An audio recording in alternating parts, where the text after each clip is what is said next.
కృపాసనమునకు ధైర్యంగా చేరు. ఎందుకంటే ఆయన కృప నీపై ఉంది కనుక కృపాసనమునకు నువ్వు ధైర్యంగా చేరని చెప్పి దేవుని యొక్క వాక్యం ద్వారా నీతో మాట్లాడుచున్నా. కనుక ప్రియమైన సోదరుడా, మన దేవాదేవుడు మనల్ని ప్రేమించి నీకేమి చేయనండి?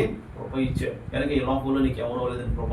అలాంటి కృప దేవాదేవుడికి ఇచ్చాడంటే అది నీ యొక్క నీతిగా లేకపోతే నీ యొక్క పర్సన్ కానీ నీ కేవలం కృప అనుకుంటున్నావు. ఈ రోజు ఇంతగా నేను ఉన్నానంటే నేను పెద్ద నీతిమంతుడు అనుకుంటే మన నీతి కాదని కానీ కేవలం దేవుని కృప. ఆయన కృప లేకపోతే ఈరోజు మనము ఎవరం కూడా సజీవ లెక్కలో ఉండలేదు. కానీ ఈరోజు మనం సజీవ లెక్కలో ఉండడానికి గల కారణం ఏంటంటే మా మహాప్రభు దేవాది దేవుని కృప మనపై ఉంది కాబట్టి మనం ఈరోజు సజీవ లెక్కలో. కనుక సజీవ లెక్కలో ఉన్న మన నుంచి దేవాదేవుడు ఏం కోరట్లేదు. నువ్వేమి కూడా నేను అడిగేది ఏంటంటే నీ విరిగిన హృదయం దేవునికి. అందుకని ప్రియమైన దేవుని బిడ్డారా, ఇక్కడ దావీదు భయంకరమైన స్థితిలో ఉన్న సమయంలో ఏం చేశాడండి?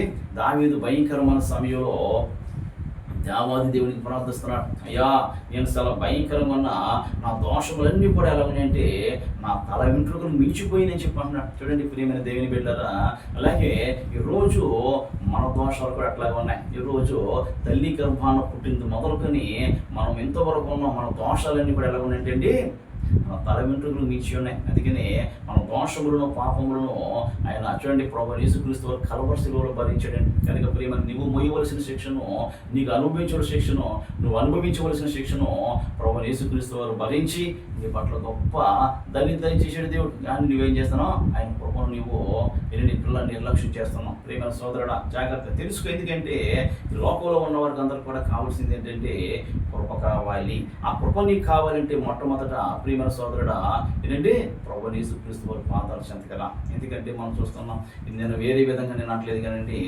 ఇక్కడ ఈ లోక సంబంధంగానే ఉంటుందండి. ఏంటంటే పాపాత్మో పాపకర్మేనా పాపాత్మో పాప సంభవ త్రాహిమాం కృపయే దేవా శరణాగతి వచ్చేలా అని చెప్పి అంటారు. దానికి అర్థం ఏంటంటే నేను పాపిని, నా ఆత్మ పాపాత్మ, ఈ పాప ఆత్మను బట్టి నేను పాపము నాలో సంభవించింది, ఈ పాపాత్మను బట్టి పాపకర్మను నేను అనుభవిస్తున్నాను. కనుకని త్రాహిమాం కృపయే దేవ, అయ్యా నేను శరణ వేడుకుంటున్నాను, నాకు కృప దయచేదేవా అని చెప్పి అక్కడ అంటారు. కానీ లెక్క ప్రకారానికి కృప ఇక్కడ ఏంటంటే వచ్చిన భక్తుడు కావాలి. కానీ ఆ కృప పంతులు గారు చెబుతాడు తప్పించి ఆ భక్తుడు నోట అంటాడు. కానీ దేవుడు అన్నాడు, కృప కావాలితే నా దగ్గర రా, నేను ఇస్తా. చూడండి ప్రియమైన దేవుని బిడ్డరా, ఈరోజు ఆయన కృప లేకపోవడం వల్లనే నీవు భయంకరమైన శోధంలో నీవు ఉన్నావు. ఆయన కృప లేకపోవడం వల్ల నేను ఈరోజు నువ్వు భయంకరమైన స్థితిలో ఉన్నావు. కనుక ఆ దేవాది దేవుడిని పట్ల చూపించి ఈరోజు నువ్వు సజీవ లెక్కలో ఉన్నావు అంటే కేవలం దేవుని కృప మాత్రమే. ఆ కృప దేవాది దేవుడు మనందరూ కూడా మెండుగా దయచేయని గాక.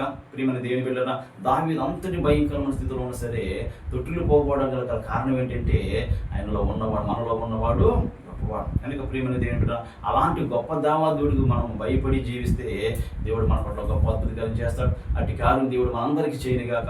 చిన్న వాక్యం దేవుడికి వినికిలో దీవించి ఆశ్రయించగాక, మీ అందరి హృదయాల్లో ఫలించును గాక. ఆమె చిన్న ప్రార్థన చేసుకుందాం.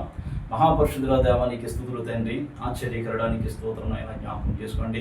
మమ్మల్ని ప్రేమించావు, మాకు ఇచ్చిన పరిచయం పరిస్థితులు దేవానికి వందన. ఇగో ప్రభా, నీ విలువైన వాక్యం బయటకు వెళ్తున్న సమయంలో అనేకులు ప్రభావ నీ విలువైన వాక్యాన్ని విని నా ప్రభా రక్షణ పొందే దాన్ని దయచే. ఇగో ప్రభా, ఈ లోకంలో ఉన్న ఈ లోకంలో మాకు శాశ్వతం కాదు, మరి ఈ లోకం మాకు శాశ్వతం కాదు నా తండ్రి. ఈ లోకంలో ఉన్న ప్రతి ఒక్కరు కూడా కృప కావాలి. ఇగో కృప కావాలంటే నా ప్రభా తండ్రి రాహిమాం కృప, అయ్యా నేను శరణ వేడుకుంటే నా ప్రభా నీకు నేను కృపనిస్తానని చెప్తున్నాను. అట్లాంటి కృప కోల్పోయిన అనేక మంది నా ప్రభా తండ్రి, అట్లాంటి వారిని కృప తెచ్చి నీ పాదాల చెంతకు వచ్చి స్థితించిన ప్రభు నీ కృపలో ప్రభుత్వం ఆయన సాక్షి అయ్యా నిలబడేదని దళితుని బాకి వారికి మాకు దయచేయమడుతూ ఇంకో ప్రభావ వాక్యం విన్నా ప్రతి ఒక్క బిడ్డ రక్షింపబడే దళితులకు దయచేయమని సాధించు. నా చిన్న ప్రార్థన పాంచని చేర్చుకోండి.